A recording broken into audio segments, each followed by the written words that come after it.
আসসালামু আলাইকুম ওয়া রাহমাতুল্লাহি ওয়া বারাকাতুহু। সম্মানিত ভাই ও বন্ধুরা, আজকের এই ভিডিওতে আমি আপনাদের সাথে শেয়ার করব হযরত ইমাম গাজ্জালী রাহিমাহুল্লাহু তাআলা তার থেকে বর্ণিত সূরাত আদ-দুহার একটি ওজিফা। সাথে সাথে আরো উলামায়ে কেরামের সূরাত আদ-দুহার ব্যাপারে কি কি মতামত, সেই আমলগুলো আজকে আমি আপনাদের সাথে এই ভিডিওতে শেয়ার করব ইনশাআল্লাহ। বরাবরের মতো আপনাদের সাথে যুক্ত আছি আমি মুফতি জুবায়ের বিন ইমাম। তো আলোচনা বুঝতে ধৈর্য ধরে শেষ পর্যন্ত শুনবেন। ঠিক এই আমলের মধ্যে ধন সম্পদ নষ্ট না হওয়া, বরকত হওয়া, আয় হওয়া, উন্নতি হওয়া, চুরি না হওয়া, রূপ থেকে বেঁচে যাওয়া, কিভাবে কোন আমল, এই দুহার কোন বিশেষ আমল করলে কিভাবে কি হয়, এই বিষয়গুলো নিয়ে আজকে আমরা এই ভিডিওতে আলোচনা করব ইনশাআল্লাহ। আলোচনা বুঝতে ধৈর্য ধরে শেষ পর্যন্ত আমাদের সাথেই থাকবেন। আমাদের ছোট্ট ইউটিউব চ্যানেলটি সাবস্ক্রাইব করতে ভুলবেন না। সম্মানিত ভাই ও বন্ধুরা, যে ব্যক্তি সূর্য অস্তমিত ও সূর্য উদয় হওয়ার কালে এই সূরাটি 7 বার পাঠ করবে, মাত্র 7 বার, সূর্য অস্তমিত এবং সূর্য উদয় হওয়ার কালে, তাহার কোনো বন্ধু বান্ধব জীবনে নষ্ট হবে না। অনেকের বন্ধু বান্ধব আছে নষ্ট হয়ে যায়, সম্পর্ক কিছুদিন থাকে তারপর আবার নষ্ট হয়ে যায়, বন্ধু বান্ধব নষ্ট হবে না। এবং তাহার গৃহের মধ্যে, সে যে ঘরের মধ্যে থাকে, হোক তার বাড়ি অথবা তার বাসা, অর্থাৎ নিজের বাড়ি অথবা ভাড়াটিয়া বাড়ি, তার ঘরের কোনো কিছু চুরি হবে না।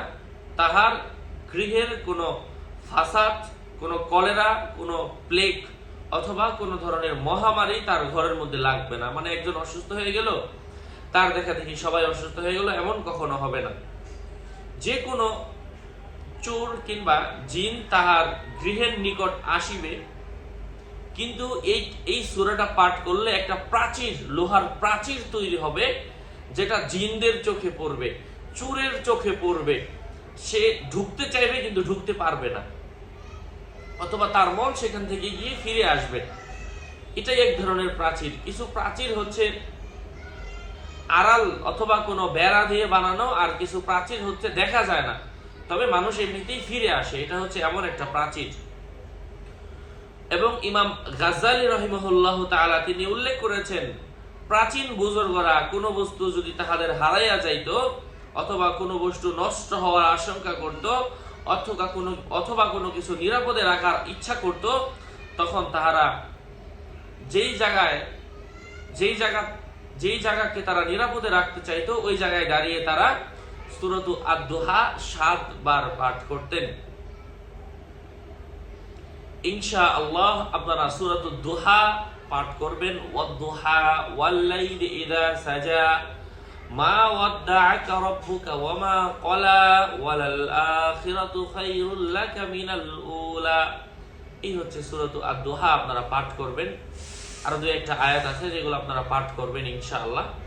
আমাদের এই চ্যানেলেও রয়েছে সূরাত আদ-দুহা বাংলা উচ্চারণ, এটা লিখলে চলে আসবে। অথবা আপনি যদি আরো ভালো করে, যারা পারেন অবশ্যই তেলাওয়াত করবেন, আর যারা না পারেন, প্রাথমিক অবস্থায় যারা আমলটা করতে চাচ্ছেন, তাদেরকে আমি ছোট্ট করে পরামর্শ দিব। আসলে আরবি থেকে বাংলাটা বোঝা কঠিন। যারা ইংরেজিতে বুঝতে চান, যারা উর্দুতে বুঝতে চান, যারা ফার্সিতে বুঝতে চান, যারা চায়না ভাষায় বুঝতে চান, যারা জাপানিজ ভাষায় বুঝতে চান, আপনি শুধু একটু গুগলে সার্চ করবেন সূরাত আদ-দুহা বাংলা উচ্চারণ, সূরাত আদ-দুহা ইংরেজি উচ্চারণ, সূরাত আদ-দুহা জাপানি উচ্চারণ। আপনি যে ভাষা বুঝেন লিখবেন, সার্চ করবেন, ওটা চলে আসবে। সেই অনুযায়ী আপনি পাঠ করবেন ইনশাআল্লাহ। আল্লাহ সুবহানাহু ওয়া তাআলা আপনার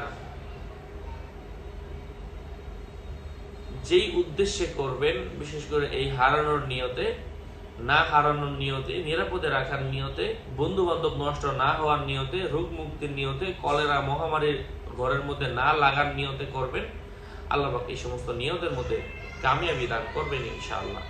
আল্লাহ সুবহানাহু ওয়া তাআলা আমাদের সবাইকে আমলগুলো করার তৌফিক ফরমান।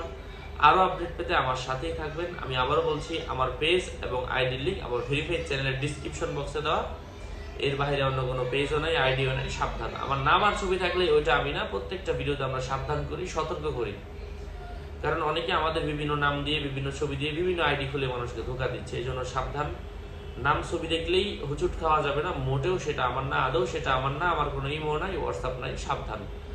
একটা পেজই আছে, ডিসক্রিপশন বক্সে ক্লিক করলে যেটা আসে এটাই আমার পেজ। আসসালামু আলাইকুম ওয়া রাহমাতুল্লাহ।